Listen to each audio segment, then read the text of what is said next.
A cordial welcome to our forum, which explores the theme of nuclear revenge against child abusers. Our inaugural contribution on this topic is from Mirga Rooney. It is a story that has been passed down through the generations of my family.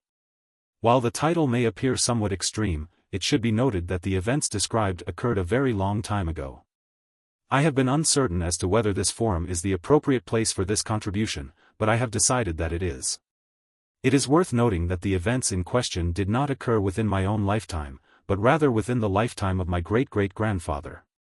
The incident took place in a small town in Louisiana during the era in which the region was characterized by a significant degree of racial prejudice. It is important to recognize that the attitudes of the local population were shaped by the prevailing social norms of the time and the particular context of the region. The primary figures in this narrative are as follows: the great-grandfather, whom I will refer to as Opie for simplicity, was the son of the great-grandmother. The paternal grandfather of the protagonist, whom I will abbreviate as Father Demon, and the maternal grandfather, Adam, are the two primary figures in this narrative. The latter is also the victim of the demonic mother. The demonic mother has another son and serves as the sheriff of the small town in eastern Louisiana where the story takes place. It should be noted that the following account contains graphic details that may be disturbing to some readers. This is because the story has been passed down orally and has not been subjected to any form of verification. Despite this, the author's family maintains that the events described are factual. The story begins in the 1880s and follows the protagonist, Opie, and his family as they relocate from their native Spain to the United States. From their native country of Spain to the Americas, they had fled inter-family conflict and settled with some other relatives within this small town. At the time, there were just a few families that had established themselves there. One of these families was that of Demon's mother and her two children. Demon's mother had at one point in her life been a member of an extremely prominent family in New Orleans. She was actually related to another famous murderer from the city, though the relationship was distant. The Opie's family had been informed that Demon Mother was a highly intelligent, though somewhat arrogant, woman who had accumulated a considerable fortune. However, she lost it after her family disowned her for having a child out of wedlock. She had been married to a prominent doctor in a city where they had one child, a son. When another child was born, the husband immediately accused her of adultery. Demon Mother's youngest son, Adam, was born with caramel-colored skin and brown eyes. After intense questioning, the Demon Mother confessed to having an affair with a local farmer, a man who had once been a slave but was freed after the Civil War. As a result, her family immediately disowned her and stripped her of her fortune. She was on the verge of being thrown out on the streets when her mother provided her with just enough money to survive, enabling her to leave the city. The remainder of her family, with the exception of her uncle, the sheriff, and her mother, had accompanied her. From Opie's initial observation, it was evident that he had endured a particularly traumatic experience. Adam and Opie had attended the same school, a modest structure that also served as a place of worship. On one occasion, Opie witnessed Demon Mother's son repeatedly striking Adam on the back of the head, punching him in the abdomen, and tripping him in the mud while they were away from the teacher's eyes widened when Opie inquired about the mistreatment Adam had endured. The response he received was, "Because I'm an introvert." Opie, an immigrant lacking familiarity with the town's customs, accepted this explanation and resumed playing. Days passed, and the abuse persisted. Adam arrived at school with black eyes, swollen lips, and bruises, yet no one intervened. The incident was regarded as a private family matter, even if someone had attempted to address it with Demon Mother. The abuse continued, and she would meet the typical excuses with the same responses: he caught them while roughhousing, or he fell. However, things changed significantly when Opie and his family became involved. Despite not being close friends, Opie and Adam were the only two boys of age 6 at the time, and they often ended up playing together after school or during lunch. Demon's mother's son did not like this at all. One day, he approached the two boys, and this is roughly what the conversation entailed: "I must inquire as to whether we have an in-lover in our midst." "What is your name, sir?" "I am unsure what that signifies, but my name is O.P. You must be Adam's older brother, correct?" "I am Adam's elder sibling." "Please leave us to our repast. We are attempting to consume our lunch." Demon Mother Sun had evidently considered it an excellent plan to hurl both boys' sustenance to the ground. He then proceeded to select you as his latest victims for intimidation. Those of you who are inward lovers do not merit the privilege of dining at tables. You are therefore advised to consume your food in the open air. It is also noteworthy that the Demon Mother's son was approximately 12 years of age at the time, which was twice the age of the boys. This made it difficult for them to fight back, and even if they had the option to do so, it would have caused Adam significant distress at home. Opie began to cry over his food. Adam had already attempted to pick up a sandwich from the floor before the Demon Mother's son stomped on it. However, instead of stomping on the sandwich, the Demon Mother's son decided to punch Adam in the back of the head, which was a more brutal and effective method of attack. While he was on his knees after punching Adam, Demon Mother's son punched Opie in the stomach before wandering off. It would seem that the fact that Demon Mother's son punched Opie in the gut was sufficient to provoke the ire of Opie's father. Indeed, the following day, Opie's father paid Demon Mother a visit with the intention of resolving the matter. When Opie's father met with Demon Mother at her house, this was, in fact, the first time they had seen each other, as Demon Mother was, at that point, an introvert. Opie's father was met with the woman, Demon Mother, was in her late 20s or early 30s, but her advanced age was not immediately apparent. Her hair was a disheveled blonde, knotted and matted, and her face wore a permanent, withered scowl. Her gown, once elegant, was now a tattered mess, used to cover her obese form. From the outset, Mother had never accorded Opie's father any respect. Before the first word could be uttered, an altercation ensued. Why had she gotten up from her chair? Did she understand that she was not to have guests? Was she merely lacking in intelligence? Opie's father attempted to maintain his composure. He apologized, but it appeared that their sons had engaged in a minor physical altercation. It seemed that Demon Mother had struck her son and destroyed his lunch. Would she kindly speak with him? She would not reprimand her son for beating. She proceeded to berate the boy, likening him to a trash, and then abruptly departed. In response, Opie's father, exasperated, concluded that further engagement with the woman was futile and opted instead to equip his son with the skills to defend himself. He had previously imparted to Opie a repertoire of tactics designed to disarm his opponent, though the boy had not yet had occasion to utilize them. The following day, however, an unusual series of events transpired. Adam was nowhere to be found, and when the demon's mother inquired about Adam's whereabouts, the demon's son replied that Adam was indisposed, though he was unable to provide further details. One additional day passed before the incident occurred. A stray dog in the vicinity had ingested an unusual object, which was later retrieved from the animal's stomach. Upon examination, it was determined to be a human rib, notably small enough to belong to a child.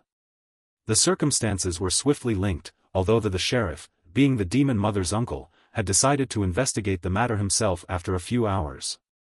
He informed the townspeople that Adam had been buried the day prior, having died of an unknown disease. The dog that had dug up the child's ribs was believed to be the perpetrator, yet no one spoke up for fear of retaliation or accusation. However, Father Opie decided to take matters into his own hands, along with 3 other individuals. That night, men in the town broke into the residence of the demon's mother, who was in the sheriff's office discussing why she had not reported the death immediately. The discovery they made was horrifying. If you are easily grossed out, you may wish to skip ahead. The men found Adam, though he was in several pieces in the basement of the house.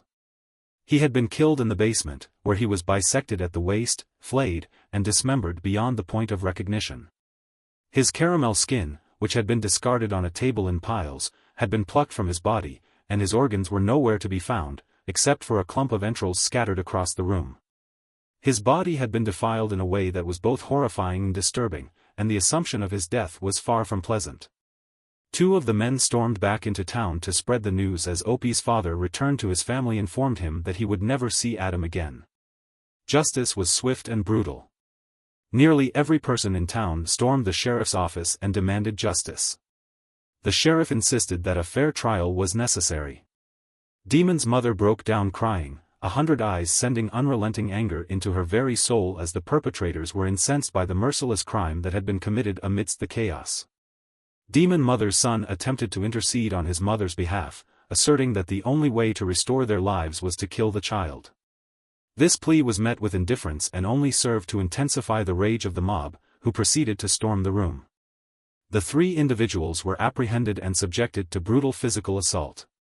The crowd proceeded to beat the 3 individuals with no regard for their well-being.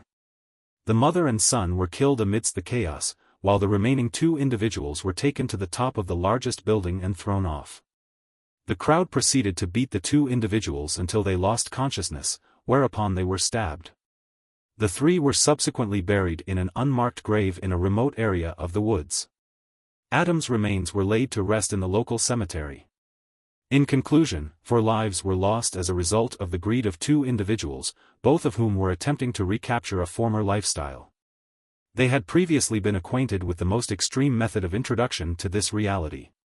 The individual who could have averted this demise safeguarded his family in a futile final act of self-preservation.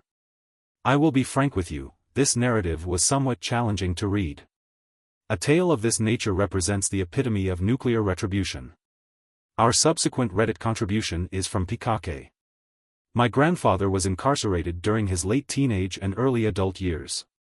He was imprisoned for a period of 11 years, during which time he developed a proclivity for violence and a proclivity for exhibiting a volatile temperament. These developments occurred during the 1960s, in a rural Midwestern setting. My grandfather and grandma raised their child, the only way they knew how, picking vegetables as migrant farmers in most of these little towns. The police did not frequently patrol these towns. Instead, residents typically handled problems in their own way. In one of these towns, there was an individual who became known as someone who would frequently force himself on his daughters and then sell them to his friends in a town they previously lived in.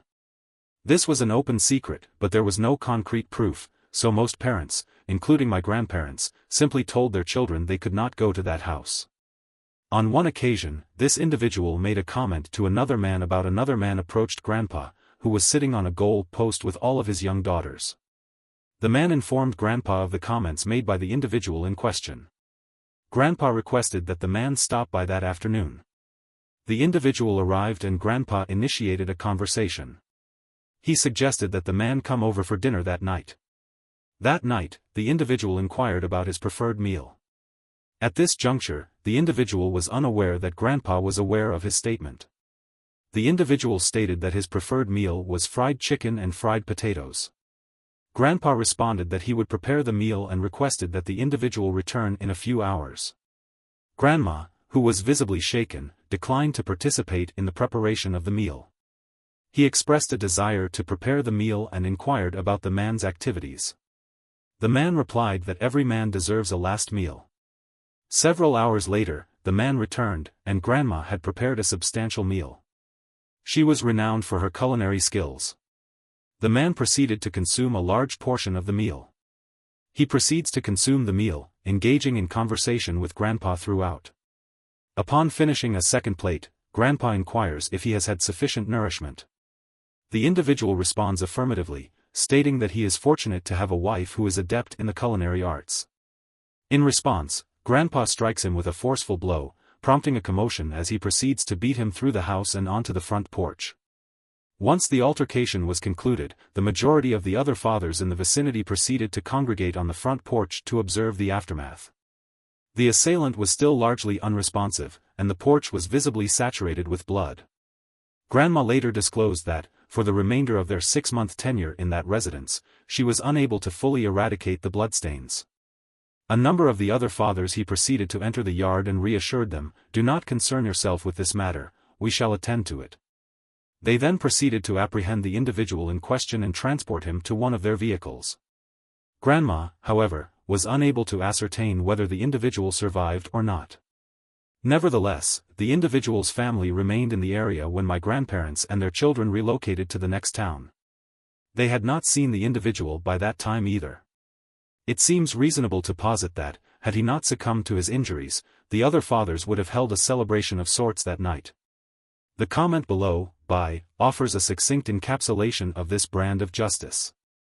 When I was a child, there was a news story about a convicted child molester who was found dead in a cornfield approximately 5 miles south of town.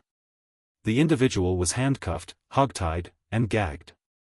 The sheriff determined that the individual had tied himself up, beaten himself to death, and then dragged his own dead body 300 yards into the corn. The case was closed as an obvious suicide. On an unrelated note, the sheriff made an announcement during the same press conference to let everyone know that it would be more appropriate to dispose of garbage in a suitable location, such as an appropriate landfill site. Alternatively, it could be buried at least 4 feet deep in the hills to prevent it from being brought to the surface by frost heaves. Practical advice such as this contributed to the man's continued tenure in office for another 22 years. Prior to his retirement, he engaged in the rearing of bison on his ranch. Consequently, I am curious to ascertain whether there are any individuals who derive pleasure from narratives of pedophiles experiencing the devastation of their lives. Personally, I find such stories appealing. In conclusion, I would like to inform you that I am currently in pursuit of 1 million subscribers. Your support through the act of subscribing would be greatly appreciated.